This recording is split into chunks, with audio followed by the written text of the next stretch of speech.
కాజల్ నటించిన కొత్త movie live telecast. ఇది హాట్‌స్టార్‌లో అవైలబుల్‌గా ఉంది. మీరు కావాలంటే చెక్ చేయండి. అండ్ ఎపిసోడ్ 1, ఎపిసోడ్ 2 మన ఛానల్లో ఉంది. ఒకసారి చెక్ చేయండి. ఇప్పుడు ఎపిసోడ్ 3. దీనిలో స్క్రీన్ స్టార్ట్ చేయగానే ఇక్కడ కాజల్ వాళ్ళంతా ముందుగా అనుకున్నట్లు క్రూ అంతా కూడా రీసెర్చ్ స్టార్ట్ చేస్తారు.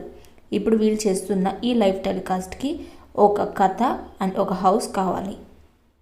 ఇక్కడ హౌస్ కోసం వాళ్ళు ఇంతకుముందు రీసెర్చ్ చేసిన ఇళ్లలో అంటే డీటెయిల్కి సంబంధించిన ఒక స్టోరీని ఇక్కడ వీళ్ళు ప్రజెంట్ చేస్తున్నారు. అంటే ఒక రీసెర్చ్ చేశారు ఒక హౌస్ గురించి, దాన్ని వీళ్ళు చేయలేకపోయి ఉంటారు. దాన్ని ఇక్కడ సెల్మా మనకి చెప్తూ ఉంటుంది. ఈ హౌస్ చాలా తక్కువ ధరకి వచ్చిందని చెప్పి ఒక ఫ్యామిలీ ఈ హౌస్ని కొనుక్కునింది. అందులో భర్త వచ్చి దుబాయ్లో సెటిల్ అయ్యాడు. ఇక్కడ పిల్లలు అండ్ భార్య మాత్రమే ఉంటుంది. మనకి చూపించిన ప్రకారం ఆమె మిషన్ కుడుతూ ఒక ఆవిడికి జాకెట్ ఇవ్వబోతుంది. అంతలో పిల్లలు వస్తారు. పిల్లలిద్దరికి కూడా బాయ్ చెప్పేసి స్కూల్కి పంపించేస్తుంది. ఆమెకి జాకెట్ ఇవ్వడానికి బయటికి వచ్చినప్పుడు అప్పుడే అక్కడ ఒక పారానార్మల్ యాక్టివిటీ జరుగుతుంది. అంటే అక్కడ కొచ్చి ఒకటి గాల్లో ఇలా తేలుతూ ఉంటుంది. అది చూసిన నైబర్ ఆమె భయంతో పారిపోతుంది. ఇంకా ఇలాంటి శబ్దాలు చాలా వస్తాయి. వంటింట్లో అన్ని సామాన్లు కింద పడిపోతూ ఉంటాయి. ఇదంతా కూడా సెల్మా వీళ్ళకి వివరిస్తూ ఉంటుంది. ఇక్కడే కాదు, చుట్టుపక్కల వాళ్ళంతా కూడా ఆమె ఆ ఇంటి గురించి చాలా రకాలుగా అనుకుంటున్నారు. ఆ ఇంట్లో ఏదో ఉంది, ఆ ఇంట్లో ఒక దెయ్యం ఉంది అని చిన్నపిల్లలతో సహా చెప్తున్నారు. ఆ చిన్నపిల్లాడైతే శ్రీ అయితే స్కూల్కి రావడం లేదు, కానీ ఆ ఇంట్లో దెయ్యం అయితే ఉంది అని చెప్తున్నారు. చాలామందిని ఎంక్వైరీ చేసిన తర్వాత ఈ ఇంట్లో నిజంగానే ఏదో ఉంది అని చెప్పి కన్ఫర్మ్ చేసుకొని వీళ్ళు ఇదే లైవ్ టెలికాస్ట్ చేయాలి అని నిర్ణయించుకుంటారు. కానీ ఇక్కడ కాజల్కైతే ఏమి అంతగా నచ్చదు. తనకి ఏమంటుందంటే ఇది అంత ఇంట్రెస్టింగ్గా లేదు, నార్మల్గా ఉండే సీన్స్ అంటే కొరియన్ హర్రర్ మూవీస్ లాగే ఉన్నాయి. సో అలా అనగానే కథ అంటుంది, సో చూసావు కదా విన్నింగ్ కొరియన్ హర్రర్ మూవీస్ లాగే ఉంటాయి. సో దీంట్లో ఫ్యామిలీ ఉంది అని కనన్ చెప్తాడు. ఫ్యామిలీ ఆడియన్స్కి బాగా కనెక్ట్ అవుతుంది. సో ఖచ్చితంగా మనం ఈ స్టోరీని చేయాలి అంటారు. సో మిగతా వాళ్ళు కూడా అంటే అశ్విన్ కూడా అంటాడు, నాకు ఈ ఇంట్లో అయితే లైట్స్ అన్నీ పెట్టడానికి కుదురుతుంది. అలాగే సలీం కూడా అంటాడు, బయట నుంచి మనం వ్యాన్ పెట్టి లైవ్ టెలికాస్ట్ కూడా చేయొచ్చు అని. అందరూ చెప్పేసరికి కాజల్ ఓకే చేద్దాము, సో మనం స్టార్ట్ చేద్దాం వర్క్ అని అందరి వర్క్స్ని డివైడ్ చేసుకుంటారు. సో ఇలా వర్క్ స్టార్ట్ అయిందని వాళ్ళు పార్టీ చేసుకునే దానికి అలా వెళ్ళిపోతారు. ఇక్కడ మన కెమెరా టీవీలోకి జూమ్ చేస్తారు. అలా జూమ్ చేయగానే మనకి నెక్స్ట్ సీన్లోకి కట్ అవుతుంది. అంటే ఇక్కడ మనకి హౌస్ని చూపిస్తారు. అందులో అక్కడ ఉండే షణ్ముఖం అక్కడ కిచెన్లో ఉంటుంది. బయట శ్రీ ఎవరితో బాల్తో ఆడుతున్నట్టు మనకి చూపిస్తారు. కానీ షణ్ముఖం వచ్చి ఇంకా చాలు ఆడుకునింది అని బాల్ అక్కడ పడేసి లోపలికి తీసుకెళ్ళి పడుకోబెడుతుంది. కానీ అక్కడ ఆడుకునేది ఎవరిని చూపించరు మనకి. అలా తనని పడుకోబెట్టిన తర్వాత తన పక్కన ఒక బొమ్మ చైర్ ఊపుతూ కనపడుతుంది. దీన్ని బట్టి ఆ రూమ్లో ఏదో ఉంది. అలాగా తను పడుకోబెట్టి వెళ్తుండగా తనని ఎవరో గొంతు నురిమి పైకి లేపేసినట్టుగా మనకి ఈ సీన్లో చూపిస్తారు. నెక్స్ట్ సీన్లోకి వస్తే మన జెనీ తన లైవ్ టెలికాస్ట్ గురించి అండ్ వాటి స్టోరీ గురించి రామ్కి చెప్పడానికి ఒక రెస్టారెంట్కి వెళ్తుంది. అక్కడ రామ్ ఆల్రెడీ వెయిట్ చేస్తూ కనపడతాడు. కరెక్ట్ ప్లేసే ఎంచుకున్నావు, నీకు తగ్గట్ట ప్లేసే అని చెప్పి కామెంట్ చేస్తుంది జెనీ. ఆలోపే వోల్గా మరియు మైక్ ఇద్దరు కూడా వస్తారు. వాళ్ళిద్దరు లేటుగా రావడంతో ఇద్దరు కూడా సారీ చెప్తారు. తర్వాత మైక్ అంటాడు, రామ్ కథ విన్నావా, చాలా బాగుంది, వన్స్ నువ్వు విన్నావంటే నీకు నచ్చుతుందని. రామ్ అంటాడు, నువ్వు కూడా ఏంటి మైక్ వీళ్ళతో పాటు చిన్నపిల్లల ఆటలు ఆడుతున్నావా, అసలు వీళ్ళ షో ఏంటి, అలా అంతా చెయ్యొద్దు, వీళ్ళ షోని స్క్రాప్ చేసేసారు, నువ్వు అయినా కూడా వీళ్ళకి సపోర్ట్ చేస్తూ వీళ్ళనే సపోర్ట్ చేస్తున్నావు అని రామ్ కొంచెం మైక్ని తిడతాడు. జెనీ చెప్తుంది, స్టోరీ విను ఫస్ట్, నీకు డెఫినెట్గా నచ్చుతుంది అని చెప్పి. ఏంటి అని చెప్తే ఓకే వింటాను అని చెప్పగానే అప్పుడు చెప్తుంది, గోస్ట్ని డైరెక్ట్గా లైవ్లోనే మీ ఇంట్లో ఉండే టీవీల్లోనే చూడవచ్చు లైవ్గా, దాన్ని లైవ్ టెలికాస్ట్ అంటారు అని. కానీ డీటెయిల్స్కి దీనికి డిఫరెన్స్ ఏం లేదు కదా అంటే డిఫరెన్స్ ఉంది.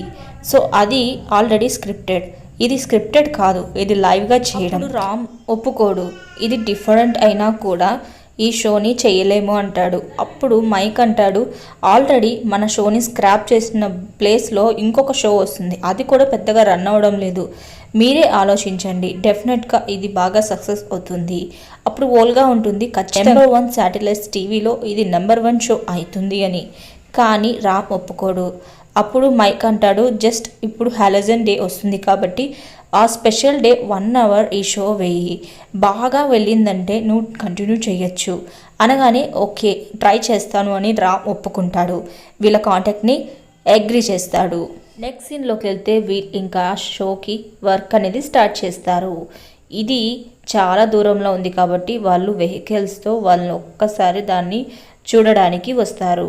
ఇక్కడ మిగతా వాళ్ళు ముందే వచ్చేసి ఉంటారు. మన జర్నీ కొంచెం లేట్గా వచ్చి అంతా సెట్ అయిందా లేదా చూస్తుంది. ఎందుకంటే మన జర్నీ డైరెక్టర్ కాబట్టి. సో ఇక్కడ ఉండే వాళ్ళంతా కూడా ముందుగానే ఆవిడతో మాట్లాడేసి ఉంటారు. సో ఇదంతా చూపించగానే నేను ముందే చెప్పా కదా ఇది హర్రర్ కొరియన్ మూవీలో ఉండే హౌస్ లాగే ఉంది అని చెప్పి ఓల్గా ఎగ్జైట్ అవుతుంది.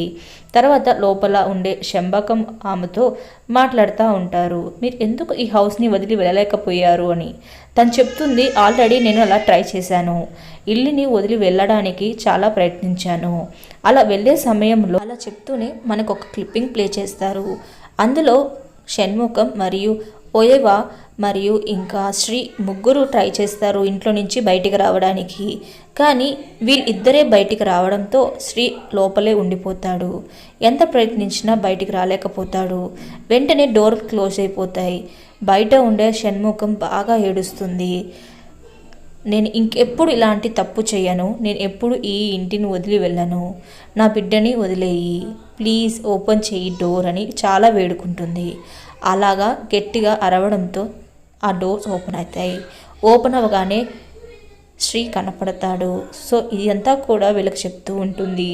ఇదంతా విన్న జెన్నీ, సో ఓకే ఇంకా మనం ఓకే చేద్దాం, దీనికి ఇప్పుడు ప్రమో షూట్ చేద్దాము అని ఓల్గా వాళ్ళకి రెడీ చేసుకోండి అని చెప్తుంది. తను అంటుంది, షణ్ముఖం ప్రమో అని నాకు ముందుగా చెప్పలేదు, మీరు వీడియో తీసుకుంటారు కదా అప్పుడే షూట్ చేసుకోండి అంటే, లేదు ప్రొమో అంటే ఎక్కువసేపు ఏం పట్టదు, ఒక అడ్వర్టైజ్మెంట్ లాగా 30 మినిట్స్లో అయిపోతుంది, ఏం పర్వాలేదు అని సెల్మా కవర్ చేస్తుంది. ఆ లోపల శ్రీ బాల్ ఎత్తుకొని లోపలికి వెళ్ళి ఆడుతూ ఉంటే కాజల్ వింతగా చూస్తుంది. అదే తర్వాత పేమెంట్స్ గురించి కూడా మాట్లాడమని జెనీ చెప్తుంది. సో పేమెంట్ గురించి సెల్మా వాళ్ళు మాట్లాడుతూ ఉంటారు. తను అడుగుతుంది 10 lakhs ఇవ్వాలి అని. 10 lakhsా, ఎందుకు అంత అమౌంట్ అని వాళ్ళగా అంటుంది. లేదు, ఈ ఇంటిని ఆల్రెడీ నేను సేల్కి పెట్టాను, చుట్టుపక్కల వాళ్ళంతా ఇందులో దెయ్యం ఉందని చెప్పి ఎవరూ దీన్ని కొనుక్కునేదానికి ముందుకు రావడం లేదు, ఇప్పుడు మీరు టీవీలోనే చూపిస్తున్నారు ఇందులో ఏదో ఉందని, కాబట్టి ఈ ఇంటిని కొనడానికి ఎవరు ముందుకు రారు అనగానే సెల్మా అంటుంది, మీరే చెప్పారు కదా ఈ ఇంట్లో నుంచి మీరు ఎక్కడికి వెళ్ళలేకపోతున్నారు. అప్పుడే అంటుంది, ఇది నా పర్సనల్ మ్యాటర్, మీరు డబ్బులు ఇస్తేనే 10 lakhs ఇస్తేనే మీరు షో స్టార్ట్ చేయండి, లేదు అంటే లేదు అని తెగేసి చెప్పేస్తుంది. జెనీ ఆలోచనలో పడుతుంది. సో జెనీకి ఓల్గా మరియు సెల్మా ఈ విషయాన్ని చెప్తారు, ఎలా చేద్దాం ఏం చేద్దాం, లేదు అంటే వేరే హౌస్ చూసుకుందామని. కానీ జెనీ మాత్రం వద్దు, ఈ హౌసే బెటర్, చాలా బెటర్, ఇప్పుడు ఇన్నిసేపు మనం ఉన్నాం కదా, ఏమన్నా ఫీలింగ్ ఉందా, హౌస్తో ఏదో కనెక్టింగ్ మనని పుల్ చేస్తుంది, ఈ హౌస్ని లాక్ చేసుకోండి, సో ఇదే బెటర్ అనిపిస్తుంది, సో మీరు స్పాన్సర్తో మీరు మాట్లాడండి పేమెంట్ గురించి అని చెప్పినప్పుడు సెల్మా అంటుంది, ఫస్ట్ మేము చెప్పినప్పుడు నీకు ఈ హౌస్ నచ్చలేదు, కానీ ఇప్పుడు ఎందుకు నువ్వు ఇదే కావాలి అని పట్టుపడుతున్నావు అన్నప్పుడు, సరే ఇప్పుడు మీరు ఇంతకుముందు చెప్పింది ఈ హౌస్నే కదా, సో నేనే రాంగ్, కరెక్ట్గా మీరే చెప్తున్నారు కాబట్టి చూడండి ఇదే ఫస్ట్ మనకు, కాబట్టి త్వరగా చేద్దాము అని చెప్పి అక్కడి నుంచి కాజల్ వెళ్ళిపోతుంది. ఈ విషయాన్ని ఓల్గా మరియు మైక్ ఇద్దరు కూడా రామ్కి కన్వే చేస్తారు. తను పేమెంట్ ఎక్కువ అడుగుతుంది కానీ రామ్ ఫస్ట్ ఒప్పుకోడు. 10 lakhs అస్సలు కుదరదు అంటాడు. కానీ మైక్ కన్విన్స్ చేస్తాడు, ఈ షో ఖచ్చితంగా చాలా రేటింగ్ అయితే వస్తుంది కాబట్టి నువ్వు 10 lakhs ఇవ్వచ్చు అన్నట్టుగా కన్విన్స్ చేస్తాడు. అయితే కండిషన్స్ ఉన్నాయి అని చెప్పి రామ్ కొన్ని కండిషన్స్ చెప్తాడు. ఈ హౌస్ని నాకే అమ్మేయాలి కాబట్టి నేను 10 lakhs ఇస్తాను అని. సరే అంతా అయిపోయిన తర్వాత వాళ్ళు చెక్ ఇచ్చేస్తారు శంభుకంకి. సో ఇలాగా వాళ్ళు వర్క్ అనేది స్టార్ట్ చేస్తారు. ఇక్కడ వాళ్ళు జస్ట్ ప్రాక్టీస్ చేస్తూ ఉంటారు. అంటే ఫస్ట్ సింగిల్ షాట్లు ఎలా ట్రై చేయాలి అని చూస్తూ ఉంటారు. ఆ రోజు నైట్ అంతా కూడా వాళ్ళు ఎలా చేయాలి, ఎక్కడెక్కడ సెట్టింగ్స్ చేయాలన్నీ కూడా చూస్తూ ఉంటారు. అండ్ తర్వాత ఇక్కడ ప్రోమో షూట్ చేస్తారు కదా, సో దాన్ని ఇక్కడ వాళ్ళు షూట్ చేస్తూ ఉంటారు. ఇక్కడ ఫ్యామిలీని ఎక్కువ ఎమోషనల్ చేసి బయట మీడియాకి ఫ్యామిలీ ఒక ఎమోషన్ని కన్వే చేయాలని, దానివల్ల వీళ్ళు రేటింగ్స్ పెంచుకుందామని అనుకుంటారు. సో అలాగా ఒక్కొక్కరిని పరిచయం చేసుకుంటారు. ఇక్కడ షణ్ముఖం తన గురించి తాను చెప్తుంది. తను వాళ్ళ పాప వాళ్ళ బాబు గురించి కూడా చెప్తుంది. వాళ్ళ బాబుకి ఒక డిసీజ్ ఉంటుంది. అంటే డిసీజ్ కాదు, ఈ మధ్యనే తనకి అలా వచ్చి ఉంటుంది. తను ఫేస్ ఎవరిని కూడా గుర్తుపట్టలేడు. వాళ్ళ అమ్మ ఫేస్ కూడా తనకి గుర్తుండదు. తను బ్యాంగిల్స్ పట్టుకొని గుర్తుపడతాడు. సో కానీ ఇక్కడ ఒక సీన్లో మనకి శేఖర్ చేతికి ఉండే తాయెత్తిని అలానే చూస్తూ ఉంటాడు. అలాగా శేఖర్ని ఉరిమి చూస్తాడు. ఇది శేఖర్ కొంచెం గమనిస్తాడు. సో తర్వాత తను షూటింగ్ చెప్పేటప్పుడే కొంచెం ఏడ్చి తన ఒక ప్రాబ్లం గురించి కూడా ఎమోషనల్ చేసి చెప్తారు. ఇదంతా కూడా వాళ్ళు ఫేస్బుక్లో అంత ప్రమోల్గా పెట్టడంతో బాగా రేటింగ్స్ అయితే వస్తాయి. మనకంతా కూడా ఇది చూపిస్తూ ఉంటారు. నెక్స్ట్ సీన్లోకి కట్ చేస్తే హౌస్లో కొంచెం ఫర్నిచర్ తక్కువ ఉంది అని చెప్పి ఫర్నిచర్ ఎఫెక్ట్ ఇవ్వడానికి శేఖర్ చాలా ట్రై చేస్తూ ఉంటాడు. దీన్ని చూసిన జెనీ, అరే ఇవన్నీ ఎందుకురా, మన షో లైవ్ టెలికాస్ట్, సినిమా మాత్రం కాదు అనగానే శేఖర్ అస్సలు ఒప్పుకోడు. తర్వాత మైక్ వచ్చి రామ్ ఈ ఇంటిని కొనబోతున్నాడు అనే విషయాన్ని జెన్నీకి చెప్తాడు. తర్వాత సీన్ కట్ చేస్తే ఇక్కడ ఒక అతన్ని చూపిస్తూ ఉంటాడు. ఇతని పని ఏమిటంటే ఆర్టిస్ట్ని అరేంజ్ చేస్తూ ఉండడం, అంటే జూనియర్ ఆర్టిస్ట్ అలాగా. సో కాజల్ ఇతనికి ఫోన్ చేసి నాకు ఒక ఫీమేల్ ఆర్టిస్ట్, ఒక మెయిల్ ఆర్టిస్ట్, అది కూడా 25 to 30 years లోపల ఉండాలి అని చెప్పి చెప్తుంది. అదే సమయానికి అతని దగ్గర ఒక అతను రోల్ కోసం అడుగుతూ ఉంటాడు. ఈ రోల్ నాకు ఖచ్చితంగా ఇవ్వండి అని తను బలవంతం పెట్టడంతో సరే ఒక మెయిల్ ఆర్టిస్ట్ని అండ్ ఫీమేల్ ఆర్టిస్ట్ని తెస్తాను అని చెప్పి జెనీకి మాట ఇస్తాడు. తర్వాత సీన్లోకి వస్తే శేఖర్ సెల్మాని పిలిచి, సెల్మా నీకు ఈ ఇంట్లో ఉండే ఒక చిన్న కుర్రాడు ఉన్నాడు కదా అతన్ని చూసి నీకేం అనిపించడం లేదా, డౌట్ఫుల్గా లేదా అని అడుగుతాడు. నాకేం లేదు అంటాడు. ఏమైంది విషయం చెప్పమంటే, ఒకరోజు శేఖర్ ఏదో పని చేసుకునేటప్పుడు తన దగ్గరకు వచ్చి చాలా సీరియస్గా ఏదో వింత సైగలు చేస్తాడు. ఆ సైగల్లో శేఖర్ని చంపేస్తాడు తను అన్నట్టుగా చూపిస్తాడు. అది చూసిన శేఖర్ చాలా భయపడిపోతాడు. ఇదే విషయాన్ని సెల్మాకి చెప్తే సెల్మా పట్టించుకోదు. నీకు స్క్రిప్ట్లో ఏదన్నా డౌట్ ఉంటే అశ్విన్ని కనుక్కోమని చెప్తుంది. అశ్విన్ని కూడా పిలుస్తాడు. అశ్వినికి కూడా ఇదే మ్యాటర్ని ఎక్స్ప్లెయిన్ చేస్తాడు. ఇక్కడ గోస్ట్ నాకు తెలిసి శ్రీనే అయి ఉంటాడు అని చెప్తూ ఉంటాడు.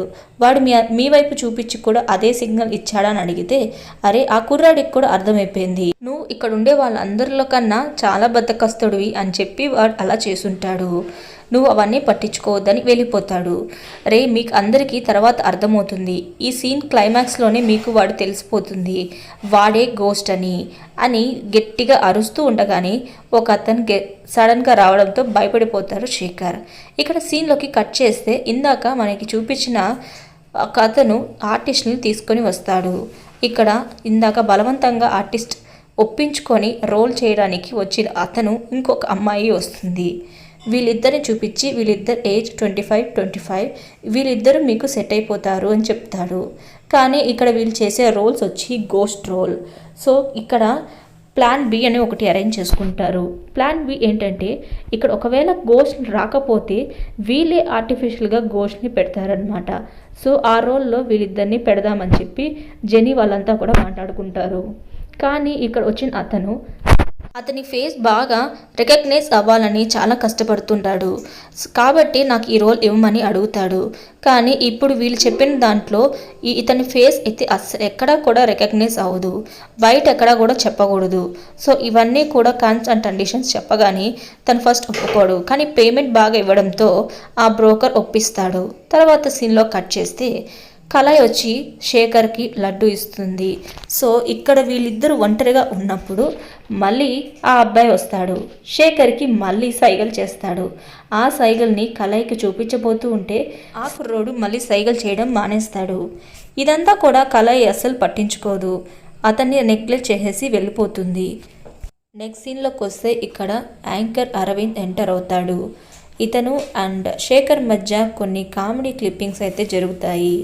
కొన్ని పంచులు కూడా చాలా బాగా వేస్తారు. ఇక్కడ జెనీ చాలా బిజీగా ఉన్నప్పుడు అరవింద్ వచ్చి సెటప్ అంతా కూడా చాలా బాగుంది అని చెప్పి మాట్లాడుతూ ఉంటే జెనీ అంటుంది, ఫస్ట్ వెళ్ళి నీ 4 పేజీల డైలాగ్ నేర్చుకో అని చెప్పగానే ఇదంతా నాకు చిన్నపిల్లల ఆట అని చెప్పి తను వెళ్ళి తన రోల్ కోసం రెడీ అవుతాడు. అప్పుడే అశ్విన్కి జెనీ ఒక షాకింగ్ న్యూస్ చెప్తుంది. ఇక్కడ మనం కట్ చేసి బిట్ల రూపంలో లైవ్ ఇవ్వడం లేదు. ఓకే, సింగిల్ షాట్లోనే నాకు ఇక్కడ వీడియో కావాలి అని చెప్తే అశ్విన్ కొంచెం కష్టమే అని చెప్తాడు. తర్వాత వీళ్ళు షోని స్టార్ట్ చేస్తారు. స్టార్ట్ చేసిన వెంటనే ఇక్కడ అరవింద్ ఎక్స్ప్లెయిన్ చేస్తాడు. ఫస్ట్ షోకి హోస్ట్ కాబట్టి తనే మొత్తం కూడా ఈ షోని హ్యాండిల్ చేస్తాడు. ఇక్కడ ఆ అమ్మాయిని అడుగుతూ ఉంటాడు, అంటే షణ్ముఖంని అడుగుతూ ఉంటాడు, ఇక్కడే కదా మీరు దయ్యాన్ని చూసింది, ఎక్కడి నుంచి ఇక్కడ జరిగిన ఇన్సిడెంట్ చెప్పండి అని. అలా చెప్తుండగానే వెనకాల నుంచి ఎవరో వెళ్ళినట్టుగా కనిపిస్తుంది. కానీ అది నిజమైన దయ్యం కాదు, వీళ్ళు అరేంజ్ చేసిన ఆర్టిఫిషియల్ దయ్యం. సో ఇదంతా కూడా వీళ్ళు స్క్రిప్ట్ చేసుకున్నారు. ఇక్కడ అరవింద్ కొంచెం యాక్షన్ చేస్తూ వెనకాల ఆ దయ్యం వెంటనే వెళ్తాడు. అలా వెళ్ళిన తర్వాత మెయిల్ ఆర్టిస్ట్ రావాలి, కానీ అతను కొంచెం గ్యాప్ ఇచ్చి, అంటే తన ఫేస్ చూపించడానికి అలా నిదానంగా వస్తాడు. ఇలాగా చాలా డిస్టర్బెన్స్ చేస్తాడు ఆ మెయిల్ ఆర్టిస్ట్. అలాగా టేక్ 2, టేక్ 3, టేక్ 4 ఇలాగా చాలా టేక్స్ తీసుకుంటాడు. ఇలా చేయడంతో జెనీకి మరియు అరవింద్కి చాలా కోపం వస్తుంది. సో అతన్ని పక్కకు పిలిచి అరవింద్ అడుక్కుంటాడు, ప్లీజ్ రా, నువ్వు ఒక జస్ట్ పాసింగ్ షూట్ చేయబోతున్నావు, నువ్వు మొత్తం హోల్ షూటింగ్ని డిస్టర్బెన్స్ చేస్తున్నావు, సరిగ్గా చేయరా అని చెప్పి. కానీ అతను అస్సలు చేయడు. ఇదంతా చూసిన జెనీ మరియు అరవింద్ ఇద్దరు కూడా ఆ మెయిల్ ఆర్టిస్ట్ని కొంచెం కన్విన్స్ చేసి తనకి అర్థమయ్యేలా చెప్పడానికి ట్రై చేస్తారు. కానీ ఆ మెయిల్ ఆర్టిస్ట్కి అస్సలు అర్థం కాదు. కానీ ఒక టెస్ట్ పెడతారు. ఇప్పుడు టీ తీసుకురని ఒక అబ్బాయికి చెప్పాను కదా, అతను నువ్వు ఎలా అయినా భయపెట్టు, అతను భయపడ్డాడు అనుకో నిన్ను షూటింగ్లో పెట్టుకుంటాము, లేదంటే తీసేస్తాము అని వార్నింగ్ ఇస్తారు. కానీ అతను భయపెట్టలేకపోతాడు, చిన్నపిల్లల ఆటలాగా చేస్తాడు. కానీ ప్యాకప్ అని చెప్పి కాజల్ వెళ్ళిపోతుంది. అప్పుడే అరవింద్ అంటాడు, అరే నీ ఒక పాసింగ్ సీన్ కోసం మొత్తం షూటింగ్నే ప్యాకప్ చేసావు కదరా అని చెప్పి తిడుతూ వెళ్తాడు. సో ఆ రోజు చాలా నైట్ అయిపోతుంది.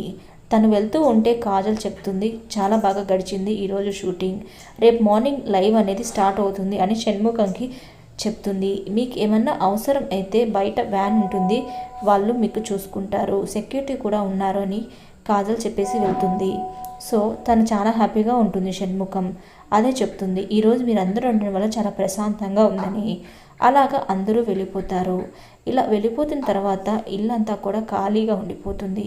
అప్పుడే సడన్గా మనకి కొన్ని బ్లాంక్ లైట్స్ అనేది స్క్రీన్ మీద చూపిస్తారు, అంటే హౌస్లో ఎవరో ఉన్నారని. ఈ హౌస్లో లైట్స్ అన్నీ కూడా బ్లింక్ అవుతూ ఉండడంతో బ్లింక్ అవడం, అక్కడే ఉండే ఒక బొమ్మ సడన్గా కళ్ళు తెరవడం, అలాగే ఎవరో స్పీడ్గా వ్యాన్ వైపు వచ్చి అక్కడ కరెంట్ లైటింగ్స్తో ఒక మనిషి ఆకారాన్ని తయారు చేసినట్టుగా కనపడుతుంది. దీన్ని బట్టి ఆ హౌస్లో ఒక ఆత్మ ఉన్నట్లు మనకి స్క్రీన్ మీద చూపిస్తారు. సో ఇక్కడితో ఈ ఎపిసోడ్ అయిపోతుంది. నెక్స్ట్ ఎపిసోడ్తో త్వరగా మీ ముందుకు వస్తాను.